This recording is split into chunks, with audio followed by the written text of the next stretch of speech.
வணக்கம். நீங்கள் இணைந்து கொள்வது நியூஸ் ஃபர்ஸ்டின் மதிய நேர பிரதான செய்தியுடன். நியூஸ் ஃபர்ஸ்ட் பிரதான கலையகத்திலிருந்து உங்களை சந்திக்கும் நான் சண்முகநாதன் வினோதர்ஷன்.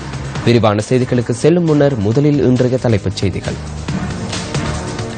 சமஷ்டி ஆட்சி உள்ளிட்ட 5 அம்ச கோரிக்கையை முன்வைத்து திருகோணமலையில் மக்கள் ஆர்ப்பாட்டத்தில் ஈடுபட்டனர். ஏறாவூர் இரட்டை கொலை சம்பவத்தில் சந்தேக நபர்கள் 6 பேரின் விளக்கமறியல் எதிர்வரும் 25ஆம் தேதி வரை தொடர்ந்தும் நீடிக்கப்பட்டுள்ளது. அமெரிக்காவிற்கான முன்னாள் இலங்கை தூதுவர் ஜாலிய விக்ரமசூரிய தொடர்ந்தும் விளக்கமறியலில் வைக்கப்பட்டுள்ளார். கண்ணீர் மல்க அமெரிக்க ஜனாதிபதி பராக் ஒபாமா இறுதி உரையை நிகழ்த்தியுள்ளார்.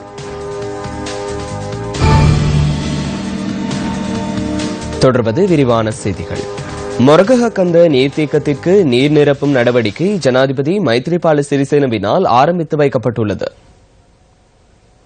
இந்த நீர் விநியோக திட்டத்தினூடாக வடமத்திய மாகாணத்திற்கும் நீரை கொண்டு செல்லும் கால்வாய்க்கான வேலைத்திட்டமும் இன்று ஆரம்பித்து வைக்கப்பட்டது. இதேவேளை மொரகஹக்கந்த நீர்த்தேக்கத்தின் நிர்மாணப் பணிகள் காரணமாக காணிகளை இழந்தவர்களுக்கு புதிய காணியை வழங்குவதற்கான உறுதிப்பத்திரமும் இன்று வழங்கப்பட்டது. மட்டக்களப்பு ஏறாவூரில் இடம்பெற்ற இரட்டை கொலை சம்பவத்தின் சந்தேக நபர்கள் 6 பேரின் விளக்கமறியல் தொடர்ந்தும் நீடிக்கப்பட்டுள்ளது.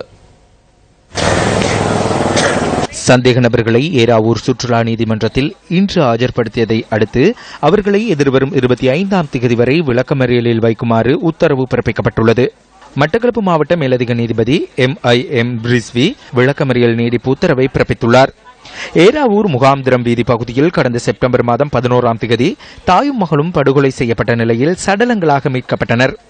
இதனை அடுத்து மேற்கொள்ளப்பட்ட விசாரணைகளின் போது உயிரிழந்த இளம்பெண்ணின் கணவருடைய சகோதரன் உள்ளிட்ட 6 பேர் கைது செய்யப்பட்டு விளக்கமறியலில் வைக்கப்பட்டுள்ளனர்.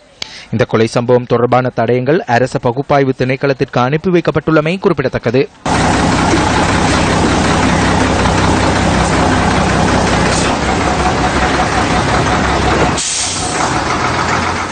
சமஷ்டி ஆட்சி உள்ளிட்ட 5 அம்ச கோரிக்கையை முன்வைத்து திருகோணமலையில் மக்கள் ஆர்ப்பாட்டத்தில் ஈடுபட்டனர். திருகோணமலை உட்டுரைமுக வீதியில் இந்த ஆர்ப்பாட்டம் முன்னெடுக்கப்பட்டுள்ளது. தமிழ் மக்களுக்கான தீர்வு வழங்கப்படும் என ஒவ்வொரு அரசாங்கமும் தங்களை ஏமாற்றுவதாகவும் ஆர்ப்பாட்டத்தில் ஈடுபட்டவர்கள் குறிப்பிட்டுள்ளனர். எங்களுடைய இலங்கையிலே நடக்கின்ற சிறுபான்மை இனத்தவரான தமிழர்களுக்கு சரியான நீதி கோரித்தான் நாங்கள் முக்கியமாக போராடுகின்றோம். ஏனென்றால் இங்கே கலப்பு நீதிமன்றம் உருவாக்கி எங்களுடைய போர்க்குற்றத்திலிருந்து சகல கொலைகளுக்கும் நீதியை பெற்றுத் தருவதாக இந்த அரசாங்கம் ஐநாவிலே பேசப்பட்டிருந்தது. ஆகவே இந்த கலப்பு நீதிமன்றம் தற்போது இதுவரைக்கும் உருவாக்கப்படவில்லை.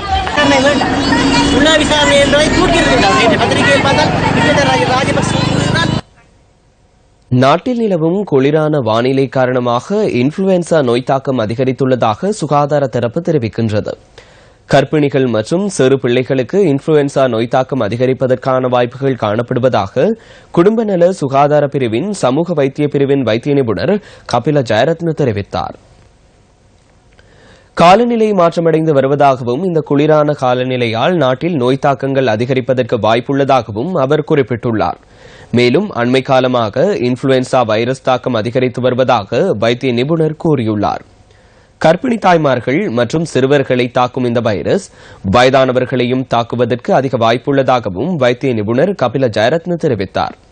அத்துடன் சளி, இருமல் போன்ற நோய் அறிகுறிகள் அதிகம் ஏற்படும் என தெரிவித்துள்ள வைத்திய நிபுணர் கபில ஜெயரத்ன இவ்வாறான நிலைமைகள் குறித்து அதிக அவதானத்துடன் செயற்படுமாறும் கோரிக்கை விடுத்துள்ளார்.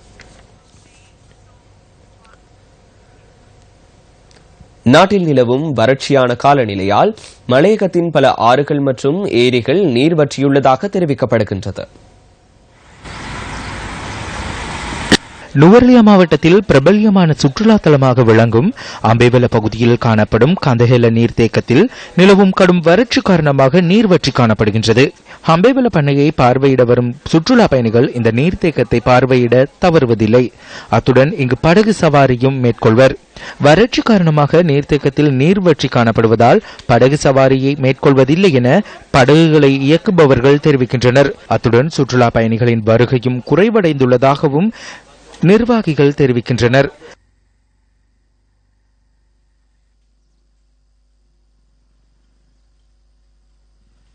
லிந்துலை மெராயா பிரதேசத்தில் உள்ள குளங்கள் மற்றும் ஆறுகளில் நீர் குறைவடைந்து வருவதாகவும் இதனால் மக்களுக்கு குடிநீர் தட்டுப்பாடு ஏற்பட்டுள்ளதாகவும் மக்கள் தெரிவிக்கின்றனர்.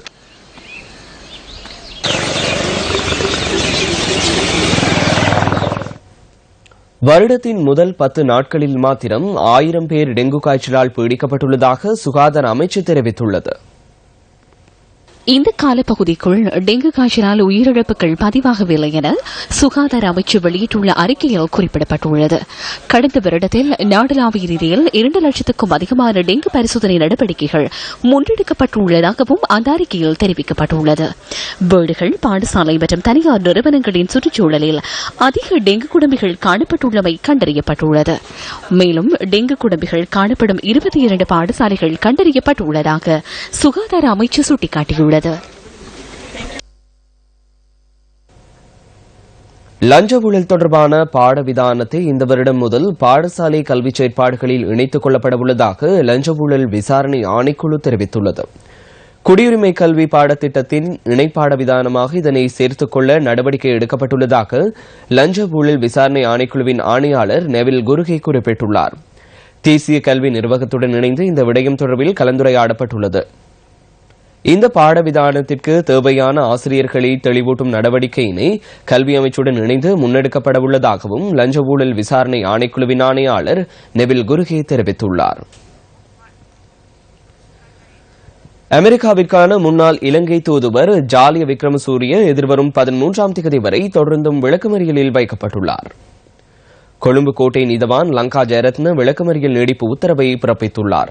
சுகையினம் காரணமாக ஜாலிய விக்ரமசூரிய நீதவான் முன்னிலையில் ஆஜர்படுத்தப்படவில்லை. எனினும் அவரின் சார்பில் சட்டத்தரணி ஆஜராகிய ஜாலிய விக்ரமசூரியவின் மருத்துவ அறிக்கையை நீதிமன்றத்தில் சமர்ப்பித்துள்ளார். சந்தேக நபருக்கு பிணை கோரி விண்ணப்பிப்பதற்கு எதிர்பார்த்துள்ளமையால் நாளைய தினம் வழக்கை விசாரணைக்கு எடுத்துக் கொள்ளுமாறு பிரதிவாதி சட்டத்தரணி நீதிமன்றத்தில் கோரிக்கை விடுத்துள்ளார். இந்த கோரிக்கையை பரிசீலித்த நீதவான் நாளை மறுதினம் இந்த வழக்கு மீண்டும் விசாரணைக்கு எடுத்துக் கொள்ளப்படும் என உத்தரவு பிறப்பித்துள்ளார். வெலிகம பலன கடற்பகுதியில் கடலில் மூழ்கி பாடசாலை மாணவர் ஒருவர் உயிரிழந்துள்ளார். நேற்று மாலை இந்த சம்பவம் இடம்பெற்றுள்ளதாக போலீசார் தெரிவிக்கின்றனர். நண்பர்களுடன் கடலில் குளிக்க சென்ற போதே இவர் நீரில் மூழ்கி உயிரிழந்துள்ளார். வெலிகம பகுதியைச் சேர்ந்த 16 வயதான இளைஞனே இவ்வாறு உயிரிழந்துள்ளார். உயிரிழந்தவரின் சடலம் மாத்தறை பொது வைத்தியசாலையில் வைக்கப்பட்டுள்ளது. பெருந்தோட்ட தொழிலாளர்களின் கூட்டு ஒப்பந்தத்தின் அடிப்படையில் திறன் கொடுப்பனவாக 140 ரூபாய் சம்பளம் வழங்கப்படாமைக்கு எதிர்ப்பு தெரிவித்து அக்கரப்பத்தனை கிளாஸ்கோ தோட்ட மக்கள் ஆர்ப்பாட்டத்தில் ஈடுபட்டுள்ளனர். டயகம தலவாக்கலை பிரதான வீதியில் கிளாஸ்கோ சந்தியில் இன்று காலை 8 மணியளவில் இந்த ஆர்ப்பாட்டம் முன்னெடுக்கப்பட்டதாக இந்த பிராந்திய செய்தியாளர் குறிப்பிட்டார். 140 ரூபாய் சம்பள கொடுப்பனவு வழங்கப்படும் வரை தங்களின் சம்பளத்தை பெற்றுக் கொள்ளப் போவதில்லை என கிளாஸ்கோ தோட்ட மக்கள் குறிப்பிட்டனர். அப்படி இல்லைன்னு சொன்னா இந்த சம்பளத்தை 1000 ரூபாய் சம்பளத்துல இருந்து 730 ரூபாய் சம்பளம் தாரேன்னு சொல்லி முடிவெடுத்து ஒப்பந்தம் பண்ணீங்க. ஒப்பந்தம் பண்ண அளவுல எங்களுக்கு இப்ப கிடைக்கிறது 510 ரூபாய் தான் சம்பளம் தான் கிடைக்குது. 730 ரூபாய் கொடுக்கறதா இருந்தா நான் 140 ரூபாய் உழுவு இருந்து 18 கிலோ எடுத்தா தான் உழுவுதான், இல்லாட்டி இல்லையா. இந்த வறட்சி காலத்துல 18 கிலோ எப்படி எடுப்போம்? கொழுந்து இருக்க காலத்துல நாங்க 18க்கு மேலேயே எடுக்கிறோம். எவ்வளவு எடுக்க முடியுமோ எடுக்கிறோம், 50 கிலோவும் எடுக்கிறோம். இப்ப இல்லாத காலத்துல நாங்க எப்படி 18 கிலோ எடுத்து கொடுப்போம்? வேணும்னா அவங்கள எடுத்து கொடுக்க சொல்லுங்க, அப்புறம் நாங்க எடுத்துக்கலாம். டிசம்பர் மாசம் வேலை செய்யும் சம்பளத்துல 18 கிலோ எடுத்தா சம்பளம் 730 ரூபாய் கொடுப்போம்னு சொல்லி கவர்மெண்ட் சொல்லியிருந்தாங்க. ஆனா இருந்தாலும் கூட 730 ரூபாய் கிடைக்கல, வெறும் 530 தான் கிடைச்சிருக்குது. இந்த சம்பள பிரச்சனை என்னன்னு கேட்டா 18 கிலோ எக்ரிமெண்ட் எழுதியிருக்காங்க. இந்த அரசியல்வாதி சரியான பொய்க்கால் திருக்கி பண்ணி ஒரு துறையும் இந்த கம்பெனிக்கான சேர்ந்து எங்களை பதிவாங்கிட்டாங்க. உடஞ்ச ஓட்டை வீட்டை இருக்கிறோம். எங்களுக்கு வீடு மட்டும் இருந்தா பத்தாது, நாங்க பிள்ளைகளை நல்ல முறையில் படிக்க வைக்கணும், நாங்க வயிற்றுக்கு வாங்கி சாப்பிடணும். இன்னைக்கு 1 கிலோ அரிசி என்ன விலை, 1 கிலோ பருப்பு என்ன விலை? நாங்க வாங்குற சம்பளத்துக்கு மேற்கொண்டு கடல்ல தான் வாழ்றோம் ஒளிஞ்சு நாங்க ஒரு லாபத்துல வாழல. நீங்க எவ்வளவு சுகாதாரமா பஜரோ மெத்த எவ்வளவு ஏசி போட்ட ரூம்ல வாழ்றீங்க. நாங்க அதெல்லாம் ஒண்ணுமே கேட்கல. நாங்க உழைக்கிற சம்பளம் காலையில 7 மணிக்கு போறோம், அன்றைக்கு 5 மணிக்கு வரும். நாய் கூட ஓய்வு எடுக்குது. அந்த சுகாதாரம் கூட எங்களுக்கு இல்ல. அதனால வேண்டி நாங்க தயவு செய்து நிச்சயமா கேட்கிறோம், எங்களுக்கு போற சம்பளத்தை நல்ல முறையில முடிச்சு கொடுத்தா நாங்க அந்த சம்பளத்தை வாங்குறோம், இல்லாட்டி நாங்க எந்த காரணத்துக்குள்ள சம்பளம் வாங்கவே மாட்டோம். முல்லைத்தீவு மாவட்டத்தில் ஒட்டுச்சுட்டான் சின்னசாழம்பன் கிராமத்தில் உள்ள குழாய் கிணறுகள் உரிய முறையில் புனரமைக்கப்படவில்லை என மக்கள் தெரிவிக்கின்றனர். முல்லைத்தீவில் தற்போது வறட்சியான காலநிலை நிலவி வருகின்றமையினால் தங்களுக்கு குழாய் கிணறுகள் அவசியம் தேவைப்படுவதாக பிரதேச மக்கள் தெரிவிக்கின்றனர். எனினும் தற்போது காணப்படும் குழாய் கிணறுகள் உரிய முறையில் புனரமைக்கப்படாமையினால் தாம் பல்வேறு சிரமங்களை எதிர்நோக்குவதாகவும் இந்த பகுதி மக்கள் குறிப்பிட்டுள்ளனர். எங்களுக்கு இந்த தண்ணி எல்லா இடத்துலையும் நாங்கள் கேட்டு உதவி செய்து கேட்டோம், தர்றாங்க. இல்லை நீங்களாவது எங்களுக்கு இந்த தண்ணி குழாய் பைப்பை திருத்தி தருமாறு தாழ்மையிடம் கேட்டுக்கொள்கிறோம். சின்ன பிள்ளைகளை வச்சுட்டு எங்களுக்கு ஒரு இடம் போக இல்லாமல் இருக்குது. தண்ணி கஷ்டம், தண்ணி சரியான மாதிரி கஷ்டமாக இருக்குது. எங்களுக்கு தண்ணி தான் முக்கியம் தேவை. எங்களுக்கு தண்ணிக்கு குடி தண்ணி இல்லை. இது ஒரு வருஷ காலத்துக்கு மேலாக இந்த குழாய் பைப் பழுதடைஞ்சு கிடக்கு. எங்களுக்கு குடிக்கிறண்டா நிறைய தூரம் தண்ணிக்கு போக வேண்டியதாக இருக்குது. எங்களுக்கு இந்த குழாய் பைப்பை திருத்தி தருமாறு மிக தாழ்மையிடம் கேட்டு, குழந்தை பிள்ளைகளோட நிறைய தூரம் போக வேண்டியதா இருக்கு தண்ணிக்கு. இந்த விடயம் தொடர்பில் அதிகாரிகளுக்கு பல தடவைகள் எடுத்து கூறிய போதிலும் இதுவரை குழாய் கிணறுகள் உரிய முறையில் புனரமைக்கப்படவில்லை என கிராம மக்கள் தெரிவித்துள்ளனர். எனவே தங்களின் குழாய் கிணறுகளை உரிய வகையில் புனரமைத்து தருமாறு முல்லைத்தீவு பிரதேச மக்கள் கோரிக்கை விடுத்துள்ளனர். மக்கள் சக்தி 100 நாள் திட்டத்தின் 2ஆம் கட்டத்தினூடாக பல்வேறு மக்கள் நலத்திட்டங்கள் முன்னெடுக்கப்பட்டு வருகின்றன. மட்டக்களப்பு ஓந்தாச்சிமடம் பிரதேச பொதுமையான அஞ்சலி மண்டபத்திற்கான அங்குரார்ப்பண நிகழ்வு இன்று நடைபெற்றது. இதன்போது நியூஸ் ஃபர்ஸ்ட் குழுவினருக்கு பிரதேச மக்களினால் பலத்த வரவேற்பு அளிக்கப்பட்டது. இன்று காலை 10 மணியளவில் ஓந்தாச்சிமட ஸ்ரீ கற்பக விநாயகர் ஸ்ரீ முத்துமாரியம்மன் ஆலயத்தில் அகல் விளக்கு ஏற்றி பிதிர்களுக்கு மோட்ச அர்ச்சனை செய்யப்பட்டது. இதன்போது நியூஸ் ஃபர்ஸ்டின் முகாமையாளர் ராஜேந்திரன் கோகுல்நாத், மண்முனை தென் எருவில்பற்ற பிரதேச செயலாளர், போலீசார், ராணுவத்தினர் மற்றும் நியூஸ் ஃபர்ஸ்ட் குழுவினர் கலந்து கொண்டிருந்தனர்.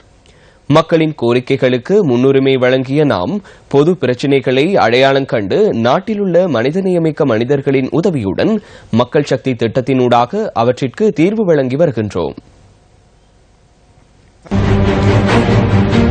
இடைவிடாமல் முன்னோக்கி செல்லும் மக்கள் சக்தி இன்னும் 100 நாட்களுக்கு. மக்கள் சக்தி 100 நாட்கள் 2வது கட்டத்துடன் இணைந்து கொள்ளுங்கள். இலங்கை வங்கியின் கணக்கிலக்கம் 80144512. Nations trust கணக்கிலக்கம் 100-111-112-335. மக்கள் சக்தி 2வது கட்டம். ஒன்றிணைவோம், நாட்டை கட்டியெழுப்புவோம். அந்த தகவலுடன் நியூஸ் ஃபர்ஸ்டின் மதிய நேர பிரதான செய்தி அறிக்கை நிறைவடைகின்றது. தொடர்ந்தும் சக்தி டிவியின் நிகழ்ச்சிகளோடு இணைந்திருங்கள். வணக்கம்.